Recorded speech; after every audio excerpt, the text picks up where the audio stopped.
Good morning students. तो कल आपने ये हिबिस्कस फ्लावर और लिली फ्लावर के बारे में पढ़ा था पेज नंबर 12 तक, और आज आप पढ़ेंगे फ्रॉम फ्लावर टू फ्रूट। तो जैसे कि कल आपने फ्लावर के बारे में पढ़ा था, और अगर आपने मेरे पढ़ाने के बाद अच्छे से फिर से पढ़ा होगा तो आपको ये आगे की चीज़ें बहुत अच्छे से समझ में आएंगी।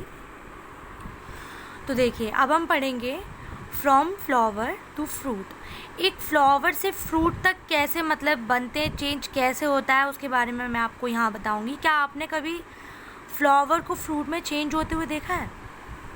देखिए, मैं आपको बताती हूँ। जो इंसेक्ट होते हैं ना, वो फ्लावर पे जाके बैठते हैं।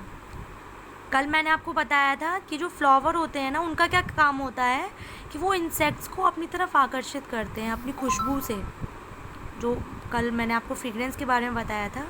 तो जो इंसेक्ट होते हैं वो फ्लावर पे जाके बैठ जाते हैं। उससे क्या होता है कि जो इंसेक्ट होते हैं वो फ्लावर से उनका स्वीट जूस लेते हैं, जिसको नेक्टर कहा जाता है। वो जो इंसेक्ट होते हैं वो सभी फ्लावर्स पे जाके बैठते हैं। कल मैंने आपको बताया था, फिर से देखेंगे। ये जो एंथर होता है, ये वाला जो पार्ट होता है एंथर, इसके अंदर एक पाउडर होता है जो कल मैंने आपको बताया था, जिसको पॉलन कहते हैं। तो जब इंसेक्ट उस पे जाके बैठता है, इस पे जाके बैठता है, फ्लावर में दिख रहा है आपको, यहाँ पे जाके जब वो बैठता है तो जो पॉलन होता है ना, जो पाउडर होता है, वो उस पे चिपक जाता है। तो जब वही इंसेक्ट दूसरे फ्लावर पे जाके बैठता है तो वो जो पाउडर होता है वो क्या करता है कि स्टिग्मा, जब इंसेक्ट आके बैठता है ना, तो वो जो पाउडर होता है वो स्टिग्मा के थ्रू, ये जो स्टाइल, ये जो आपको दिख रहा है ना, ये जो डंडी है, इसके थ्रू वो आपके ओवरी में पहुंच जाता है, फ्लावर की ओवरी में पहुंच जाता है। ओवरी मैंने कल आपको बताया था, ये इसका नीचे वाला पार्ट जो कि फीमेल पार्ट होता है। इसके अंदर ओव्यूल होती है, मैंने आपको कल बताया था। तो जब वो जो पॉलन होता है, जब इसके थ्रू अंदर जाता है, ओवरी के अंदर जाता है, फिर ओव्यूल में जाता है, तो ओव्यूल के अंदर एक स्वेलिंग शुरू हो जाती है। मतलब ये थोड़ा सा इसका जो ये जो पार्ट है ना, थोड़ा फूलने लगता है। इसके अंदर क्या होता है कि इसके अंदर बीज बनना शुरू हो जाता है, बीज बनते हैं फिर इसके अंदर। तो ये जो प्रोसेस है ना, पॉलन मतलब दूसरे फ्लावर्स पे पॉलन पहुंचाना, ये जो प्रोसेस है, इसको बोलते हैं हम पॉलिनेशन। तो ये जो प्रोसेस होती है इसको हम पॉलिनेशन बोलते हैं, कि एक फ्लावर से दूसरे फ्लावर तक उस पॉलन को पहुंचाना, ये होती है पॉलिनेशन। और ये भी मैंने आपको बताया कि वो किस तरीके से ओव्यूल तक जाती है। तो जो वो वाली जो प्रोसेस होती है कि एक फ्लावर से दूसरे फ्लावर तक उस पॉलन को पहुंचाना, वो होती है पॉलिनेशन। और उस पॉलन को अंदर ओव्यूल तक पहुंचाना, वो होता है आपका फर्टिलाइजेशन। तो जब ये फर्टिलाइजेशन हो जाता है तो देखिए उसके बाद क्या होता है। जो ओव्यूल्स होते हैं ना, जो मैंने आपको बताया, वो सीड बनाते हैं, सीड बनना शुरू कर देते हैं। और इसके बाद फर्टिलाइजेशन के बाद मैंने आपको बताया था कि ओवरी जो होती है वो स्वेल मतलब फूलना शुरू हो जाती है और वो हार्ड होना शुरू हो जाती है। उसके बाद क्या होता है ना, जो फ्लावर होता है उसकी जो पेटल्स होते हैं, जो उसके ऊपर वाला जो ये वाला जो पार्ट होता है, ये सूखने लगता है और सूख के झड़ने लगता है। ऐसा क्यों होता है? क्योंकि वो जो फ्लावर होता है ना, वो फ्रूट में चेंज होने लगता है। अब हम पढ़ेंगे फ्रॉम सीड टू प्लांट, मतलब एक बीज से एक प्लांट का बनना कैसे बनता है, वो मैं अभी आपको बताती हूँ। तो जो सीड होता है ना, वो लाइफ सपोर्ट पैकेज होता है which can give rise to a new plant, जो कि एक नए पौधे को बनने में मदद करता है। इसके मेन 3 पार्ट्स होते हैं: सीड कोड, यहाँ पे दे रखा है आपको, या फिर सीड लीव्स, या फिर कोटिलोडॉन्स, बेबी प्लांट, या फिर ओम्ब्रियो। अब इनके बारे में अगर हम पढ़ते हैं तो देखिए, जो बीज होता है ना, उसके ही पार्ट्स होते हैं। ये सीड कोट जो होता है, जो एक बीज होता है, उसके ऊपर एक कोट होता है। उस सीड कोट को उसका आउटर कवर होता है, वो आउटर मतलब यहाँ पे दे रखा है, covering that protect the baby plant inside the seed. जो एक बीज होता है ना, उसके अंदर बेबी प्लांट होता है, एक पौधे का बच्चा होता है उसके अंदर, उस बीज के अंदर।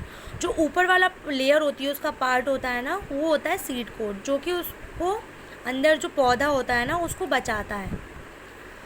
और जो सीड होती है, जो बीज होते हैं ना, उसके अंदर एक छोटे छोटे होल्स होते हैं जो कि उसके अंदर वाटर पहुंचाने में हेल्प करते हैं। अब पढ़ेंगे सीड लीव्स के बारे में। सीड लीव्स होता है कि जो बीज होता है ना, उसके अंदर ही उस बेबी प्लांट को बचाने के लिए खाना उपस्थित होता है। उस बेबी प्लांट के अंदर ही फूड रहता है, जिससे कि जब तक वो बड़ा नहीं होता वो उसको बड़ा होने में हेल्प करता है। उसके अंदर ही वो खाना रहता है। Own leaves that start making its own food. उसके बाद वो अपना खाना खुद बनाने लगता है। फिर आता है बेबी प्लांट। बेबी प्लांट क्या होता है? The seed contains the embryo which develop into the plant. ये एक बीज को प्लांट बनने में हेल्प करता है। ये होता है आपका बेबी प्लांट। अब आता है आपका जर्मिनेशन। जर्मिनेशन यानी कि अंकुरण। तो जर्मिनेशन क्या होता है? एक सीड, एक बीज का एक पौधे में कन्वर्ट होना। उसको टाइम टू टाइम सूरज की गर्मी मिलना, पानी मिलना, हवा मिलना, ये जो पूरा एक जो प्रोसेस रहता है ना, इसको बोलते हैं जर्मिनेशन। जर्मिनेशन होती है अंकुरण। यहाँ पे आपको दे रखा है, देखो सीड स्ट्रक्चर दे रखा है आपको, जैसे कि मैंने अभी आपको बताया। ये देखिए ऊपर का ये जो हिस्सा है, ये जो पूरा कवर हो रहा है, ये होता है आपका सीड कोट। और फिर ये होता है आपका कॉटाइलडोन, ये दे रखा है।